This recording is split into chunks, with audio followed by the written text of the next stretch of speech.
Welcome back to another Waynosfotos video, and we're going to be talking about the Zipp hookless again because Zipp have come out with a response to the crash, to the pro cyclist crash. I think his name's Gendt or Gendt.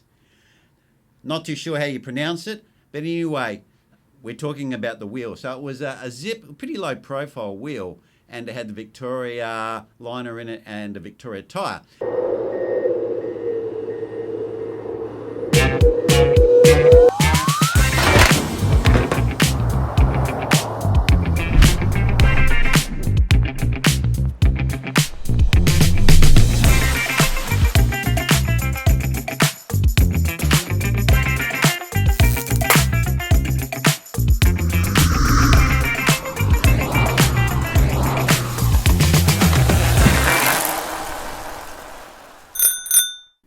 They referred back to Annemiek van Uten's crash that I've actually got a video on and talked about that crash. And they're saying that there was some sort of impact. Now, I'm not sure with the latest one, but definitely with the Annemiek one, I don't believe there was any impact.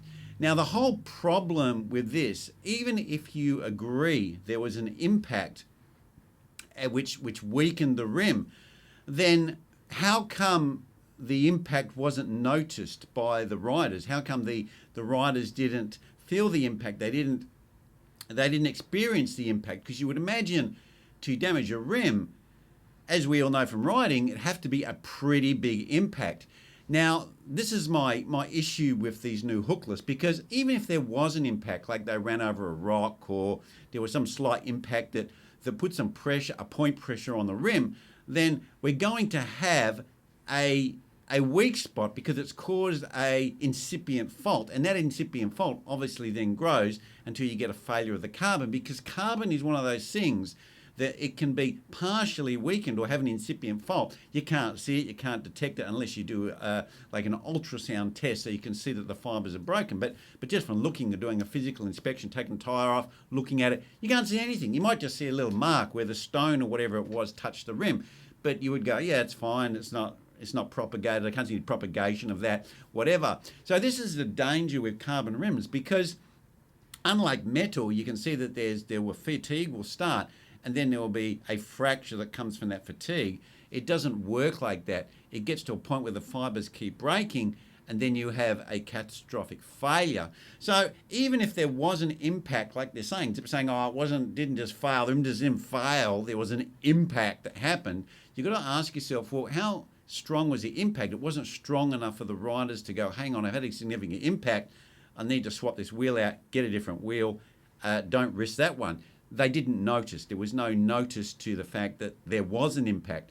So my question is, you go, yeah, it didn't just fail, as Zipp is saying, but it failed due to a minor impact, or some impact that was insignificant, that it wouldn't have alarmed the rider, it wouldn't have alarmed the mechanic, wouldn't have alarmed anyone. So if we're riding along and we have an impact, or we ride over a rock and nothing happens, it's not going to alarm us. We're going to keep riding the rim. We're going to keep riding it till it actually fails, because we don't think there's anything wrong. It doesn't fail instantly. It just causes an incipient fault. And then at some point, due to fatigue and the movement of the rim and the tyre pressure and everything like that, it's going to fail. Now, you've also got the other problem that they talked about in this article, was that the tyre in that specific instance did not meet I can never get this right, ETRTO, European Rim Tyre something organisation.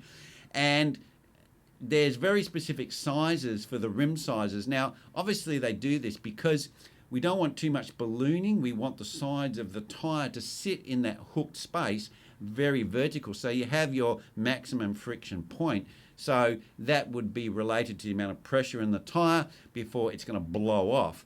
Now, we need to remember that even if we run the tyres at 60 psi, that's generally almost double of what a car tyre is. And a car tyre has a much thicker tyre, much thicker rim, everything thicker and more significant. And the radial plies in a tyre are much more significant to actually hold the tyre in its shape, not allowing it to expand, which is why the tyre will blow off the rim. So you have instretchable radial plies that stop the tyre from expanding and then coming off the rim. It's the same with our bicycle tyres. That's why originally tubeless and all those type of tyres were very strong and rugged and had a terrible ride, and they've lightened them. They've managed to make more flexible and lighter inflexible fibres to get the tyres down so they ride better.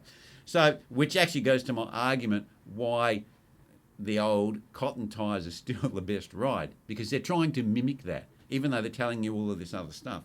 But long story short, there was a failure, right? Now, you can't dispute that over here, there was a failure. Something caused that failure before it happened. A rim should not just fail with no reason. Now, Zipp is saying that somewhere before this rim failed, somewhere before it had an impact, right? At some point, could be like 10 minutes before, 15 minutes before, a week before, 2 weeks before. But as I said, my point is there was a failure. Now, if we have the failure, then it can injure us, it can hurt us, it can damage us, it can ride off our bikes, whatever you want to say. There is a significant equipment damage and human injury to a failure. However, that you get to that failure, it's happened and it couldn't have been detected. So that's my point. So everyone, leave your comments down below. What do you think about this response from Zipp saying that, oh yeah, it wasn't the rim, it had an impact, and that impact obviously is not in the normal design characteristics of the rim, and we're not responsible because it failed and you could be injured or the equipment failed. What do you think about that? Leave them down below. Anyway, guys, that's where I'm going to leave it, and I will see you next vid.